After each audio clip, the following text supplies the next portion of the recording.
Hey, salut tout le monde, j'espère que vous allez bien et soyez les bienvenus à la croisée des chemins.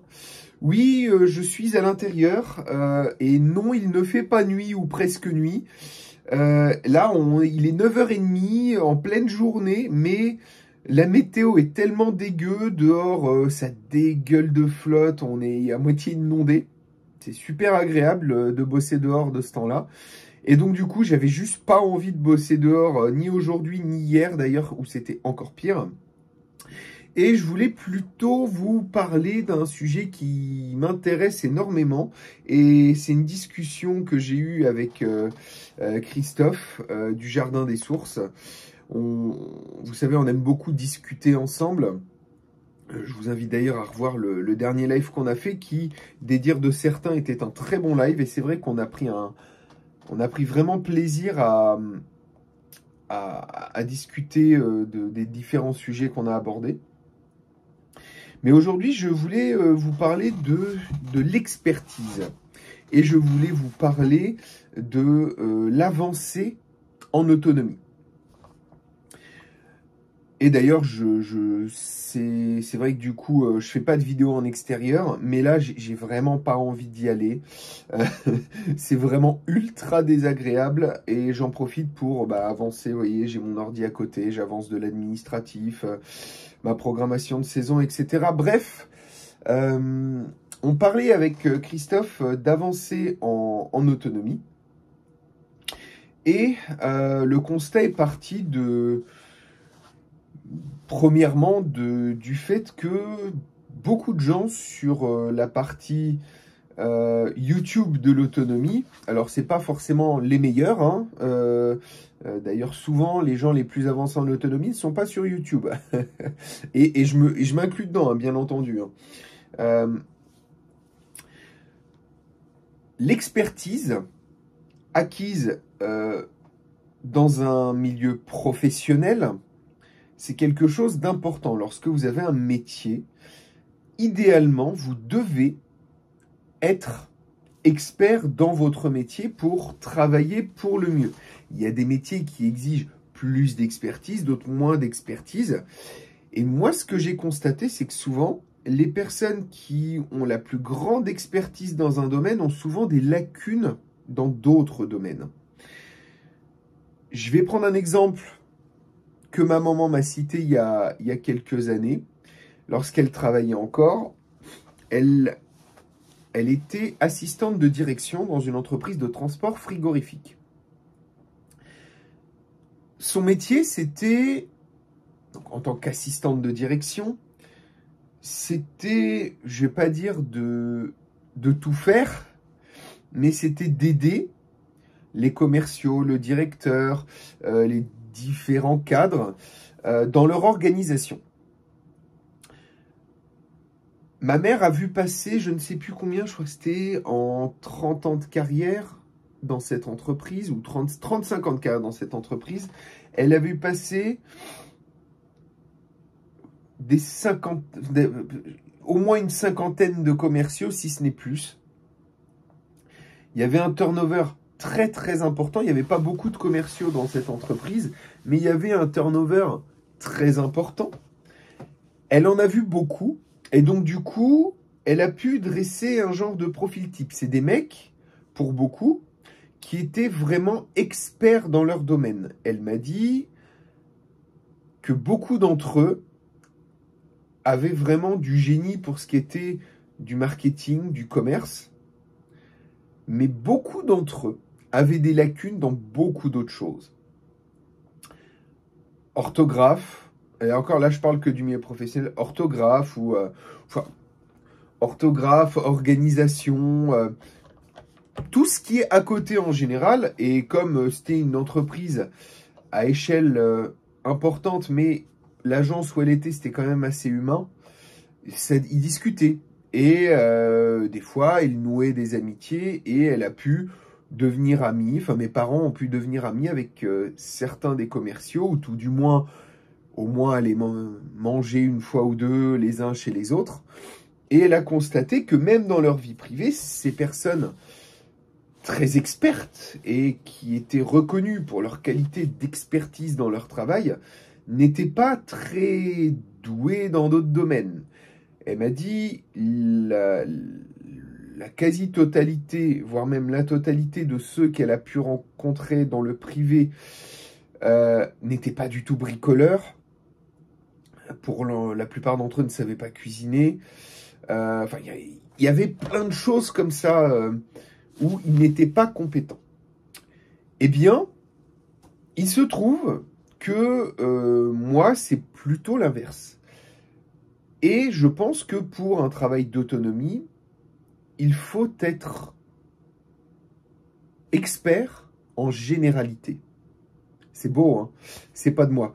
C'est une amie qui a vu ça à son travail, comme elle a un travail où il faut avoir plein de compétences dans le domaine de la nature, de l'écologie, etc. Et pas spécialement une expertise. Elle a dit, je suis experte en généralité. J'ai trouvé ça très beau. Et du coup, je repique un petit peu l'idée. C'est aussi une des choses qui m'a fait un petit peu tiquer sur cette vidéo. Je ne suis expert en rien.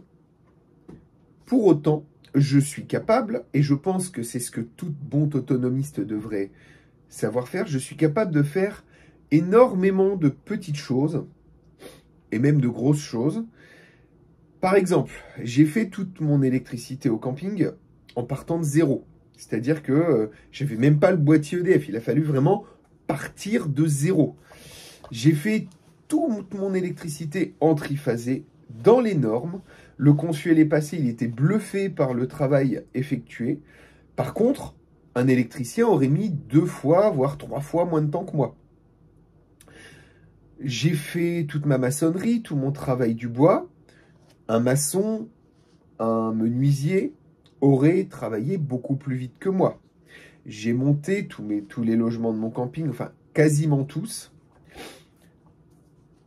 Si j'avais payé pour le montage, si j'avais pris le forfait montage, ça aurait été beaucoup plus rapide.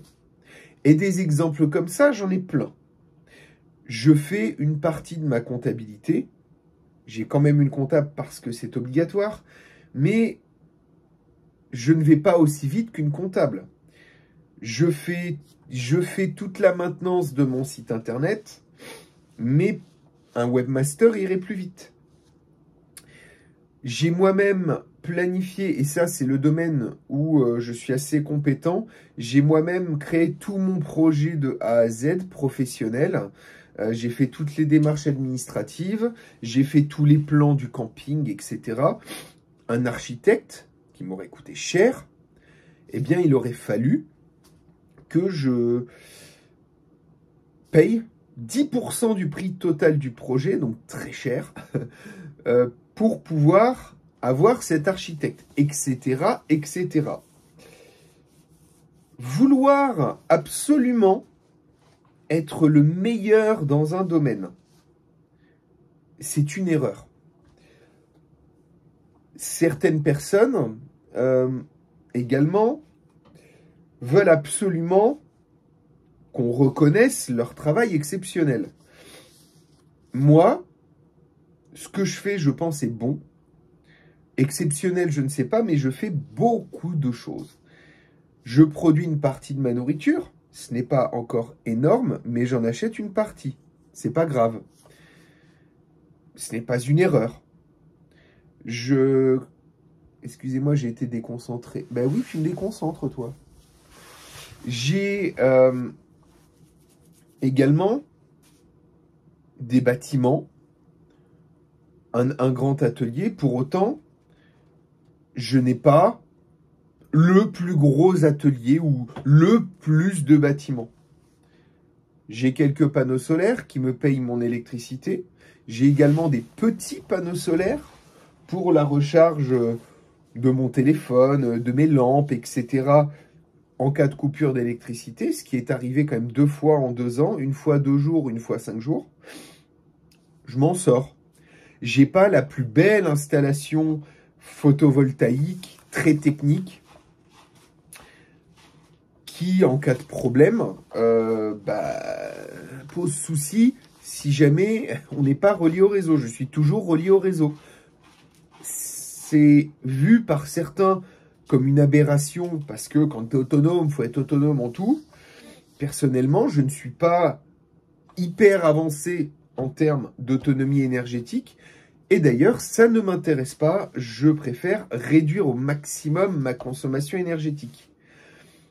J'ai des outils thermiques, j'ai des outils électriques, mais ce n'est pas moi qui ai le plus gros tracteur. J'ai un petit tracteur, mais je n'ai pas le plus gros tracteur. J'ai un motoculteur, mais je n'ai pas le plus grand et le plus beau motoculteur. Je n'ai pas de broyeur, mais je peux en emprunter un. Je ne suis pas le meilleur en termes de matériel. Tout ça pour dire que l'autonomie, c'est super. C'est un mode de vie très agréable. C'est un mode de vie où je m'épanouis pleinement. Je ne fais pas que ça, mais je m'épanouis énormément dans mon travail d'autonomie. Et donc, du coup, en tant qu'autonomiste, j'ai préféré ne pas me spécialiser. J'ai préféré acquérir un grand nombre de compétences entrepreneuriales, administratives, et dans tous les domaines de bricolage. Il y en a un où je touche très peu, où j'essaye de commencer un petit peu, c'est la mécanique. Je ne suis pas expert en mécanique, loin de là. J'ai des véhicules qui tombent rarement en panne, j'ai de la chance. Et je préfère me focaliser sur mon entreprise qui me rapporte de l'argent, qui me permet de réparer. Excusez-moi, j'ai été interrompu. Je disais donc, je préfère faire réparer un véhicule avec l'argent que je gagne grâce à mon entreprise. Attention, pas l'argent de mon entreprise, c'est pas pareil. Ce qui me permet, en fait, finalement, de focaliser mon temps sur les choses que je considère plus essentielles, surtout dans un monde en décroissance. J'explique. Je focalise, mis à part le côté professionnel, où là, il n'y a pas le choix, il faut bosser, il faut rentrer de l'argent pour travailler, pour avancer en autonomie. Mais je préfère me focaliser sur des compétences qui me permettent d'assurer un avenir malgré la décroissance, malgré l'effondrement que nous sommes en train de vivre.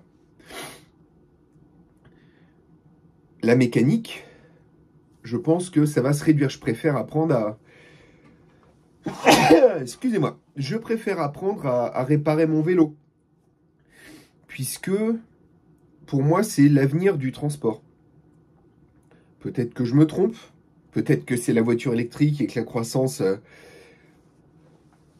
Ah ben mince! Que la croissance va revenir et que tout va bien aller. Bref, comme vous l'avez compris, je préfère me focaliser sur ce que je considère comme étant essentiel. Je m'en fous d'avoir la prétention, parce que certains sur Internet sont très prétentieux, se croient meilleurs que d'autres. Or, moi, ce que j'ai remarqué, c'est que justement, ce sont les plus modestes que je vois sur Internet, et je ne m'inclus pas dedans, forcément. Ce sont les plus modestes que je vois sur Internet qui, finalement, avancent le mieux, en n'en ayant rien à faire d'être absolument les meilleurs et de dire que les autres sont tous nuls.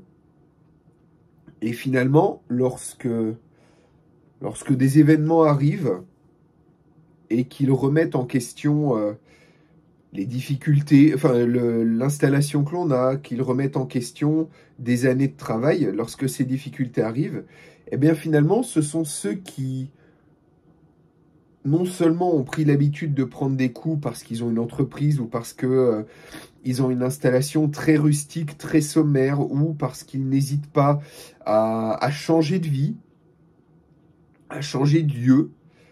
Je prends l'exemple de Picro récemment, qui n'hésite pas à remettre tout en question pour repartir de zéro dans son projet. Bon, on repart jamais de zéro, mais plutôt que de se focaliser pour avoir tout mieux que tout le monde et complexifier ce que l'on fait. Et une fois qu'il y a un problème, c'est difficile. difficile, hein.